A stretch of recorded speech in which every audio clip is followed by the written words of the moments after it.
사실은 이재명 되면은 세금 진짜 장난 아니겠다. 됐다. 이민 가야 되나? 약간 그랬는데 의외로 세금으로 부동산 때려잡지 않겠다. 공급으로 하겠다. 의외인 거야. 이제 서민들을 위한 주거를 공급하겠다는 건데 민간 소형주택이 타격을 입지 않을까. 잘 보고 있어요. 아, 네. 아, 네. 감사합니다. 아, 네. 네. 촬영하려고 하는데 구독자분이신지 모르겠는데 아무튼 평소에 잘하고 다녀야 돼, 그지? 좀 촬영하겠습니다.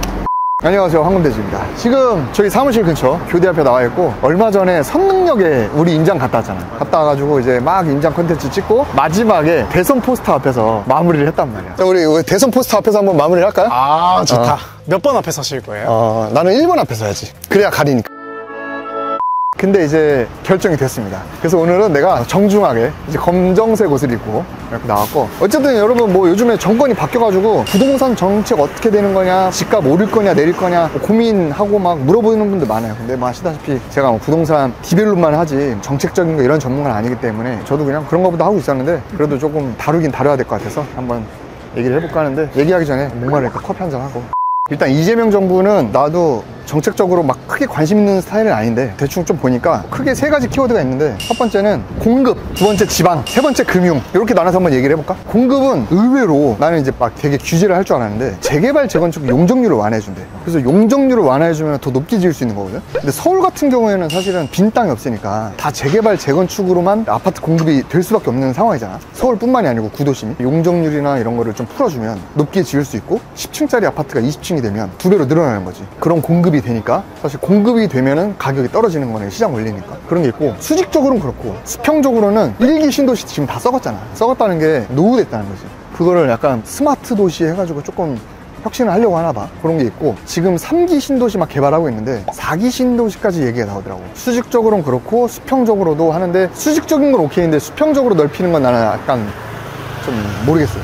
아무튼 그런 게 있고, 그 다음에 이제 공공임대주택 이런 거를 공급하겠다는 거야. 이제 서민들을 위한 주거를 공급하겠다는 건데, 그전 정부에서도 청년주택? 청년들의 원룸을 싸게 공급하고 약간 그런 게 있기 때문에 기존에 있는 약간 민간 원룸들 있지, 내가 막 예전에 했던 거, 그런 게 사실 좀 주춤했거든. 그런 결로 공공임대주택이나 서민분들이 살 만한 집을 막 공급을 해버리면, 서민분들이 원래 어디 살지? 대체로 이런 다세대나 빌라나 아니면 나홀로 아파트 이런 데 많이 거주하시잖아. 그러니까 공공임대주택이 들어오면 그런 빌라나 소형 주택들 있잖아. 그런 게 또 약간 예전에 청년주택 때문에 원룸들이 타격을 입었던 것처럼 그렇게 되지 않을까라는 건 생각 때문에, 안 그래도 지금 분양이 안 되거든. 투자 수요도 없고, 그나마 이제 실거주자들 때문에 간간히 좀 분양을 하면서 공급이 되고 있는데, 소형 주택들은 민간들, 우리 같은 민간들이 공급을 하는데, 사실 뭐 누가 사줘야 공급을 할 거 아니야. 근데 투자 수요는 없어. 실거주자가 그나마 있었으니까 공급을 했는데, 그 실거주도 아마 이제 공공임대가 되면은 타격을 입으니까 민간 소형 주택이 조금 타격을 입지 않을까. 그런데 맞물려서 그럼 그걸 누가 사냐? 이제 투자자들이 사지.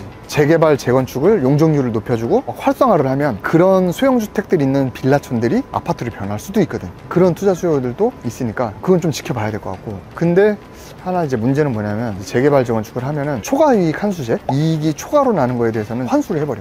그러니까 사람들이 안 하려고 그래. 그거는 조금 이제 숙제를 해결해야 되지 않을까. 자, 그 다음 두 번째, 지방.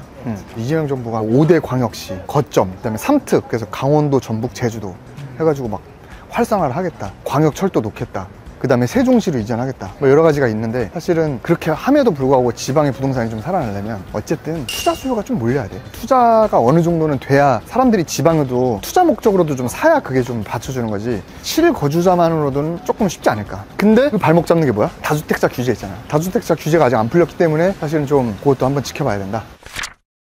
마지막 금융인데, 세금 있잖아. 난 사실은 이재명 되면은 세금 진짜 장난 아니겠다. 됐다. 이민 가야 되나? 약간 그랬는데 의외로 세금으로 부동산 때려잡지 않겠다. 공급으로 하겠다. 의외인 거야. 그래서 뭐 종부세랑 지금 막 규제들이 있잖아. 그런 거 조금 뭐 약간 완화해주겠다 말이 있는데, 이제 그거는 조금 지켜봐야 될 것 같아. 지켜봐야 되고, 대출도 실거주자분들을 위해서는 대출을 좀 풀어주겠다. 그런 것도 있고.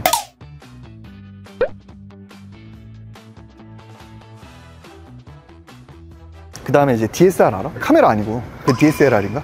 대출을 어느 정도 한도를 정해주는. 그치. 그러니까 내 소득 대비 대출을 갚는 비율이 얼마냐, 이제 그걸 얘기하는데, 내가 1년에 1억을 벌어. 근데 1년에 내가 대출 갚는 걸로만 4천을 써. 그럼 몇 프로야? 40%. 40%잖아. 그러니까 40%를 못 넘게 해. 그게 이제 DSR이야. 그래서 뭐 스트레스 DSR에서 스트레스 받지. 그걸 단기적으로 규제한 게 3단계 스트레스 DSR 뭐 어쩌고 하는데 그게 이제 7월부터 다시 적용된단 말이야. 근데 이제 그것도 풀어준다라고는 하는데 아직 움직임은 없고 이제 봐야 될 것 같고, 그게 왜 그러냐면 내가 1년에 1억을 버는데 4천으로 대출 가면 됐어? 근데 금리가 오르면 어떻게 돼? 그 4천이? 이자가 엄청. 그치. 그럼 4천이 4천이야? 5천이 될 수도 있지. 그러니까 그게 그러면은 금리가 오르면은 그 DSR 퍼센티지가 올라가니까 그런 것도 염두에 두고 그렇게 한 것 같은데, 자 그럼 마지막 금리 얘기를 할 때 이재명 정부는 지역 화폐도 얘기하고 어쨌든 어쩔 수 없이 부동산 오르는 게 무섭긴 한데 물가가 너무 많이 올랐어. 근데 경기도 안 좋아. 이게 그걸 뭐라 그래 전문 용어로? 스태그플레이션. 그래. 뭐, 너 좀 똑똑하다. 원래 경기가 안 좋으면 물가도 안 좋은데 경기도 안 좋은데 물가만 올랐어. 근데 어쨌든 경기가 너무 죽으면 안 되니까 조금 시장에 돈을 풀지 않을까라고 이제 조심스럽게 전망을 하고, 시장에 돈이 풀리면 돈의 가치가 비싸져 싸져?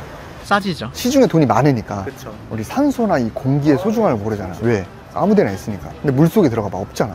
그런 것처럼 시중에 돈이 많으면 소중한지 모른다. 금리가 돈의 가치인데 금리가 떨어져. 금리가 떨어지니까 그로 인해서 자산 가치가 올라갈 수도 있고.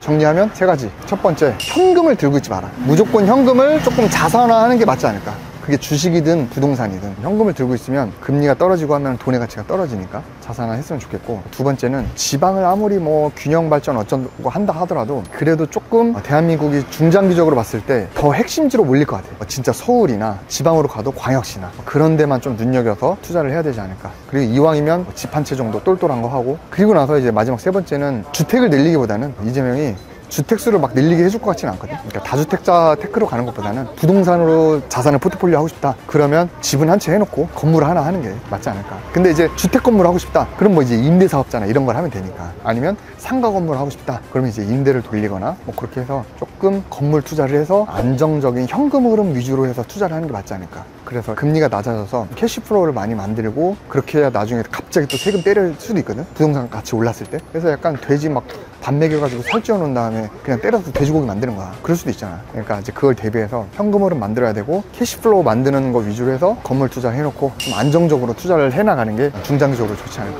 생각합니다. 아무튼 정부도 바뀌었고 한데 중요한 거는 어쨌든 우리가 월급만 갖고 살기는 조금 쉽지 않잖아. 주식이든 뭐 비트코인이든 부동산이든 어떤 특정 분야에 나한테 맞는 거에 관심 갖고, 부동산 안에서도 여러 가지 카테고리가 있죠. 관심을 좀 갖고 꾸준히 자산시장, 투자시장에 내가 관심 갖고 행동을 하는 게 좋지 않을까. 어떤 정부든 간에. 그리고 정책이 바뀌면 거기에 맞게 또 이쪽 규제하면 또 다른 길이 있고 하니까 그런 걸 찾아서 열심히 스터디를 하면 좋을 것 같습니다. 다음에 좋은 영상으로 찾아뵙도록 하겠습니다. 감사합니다.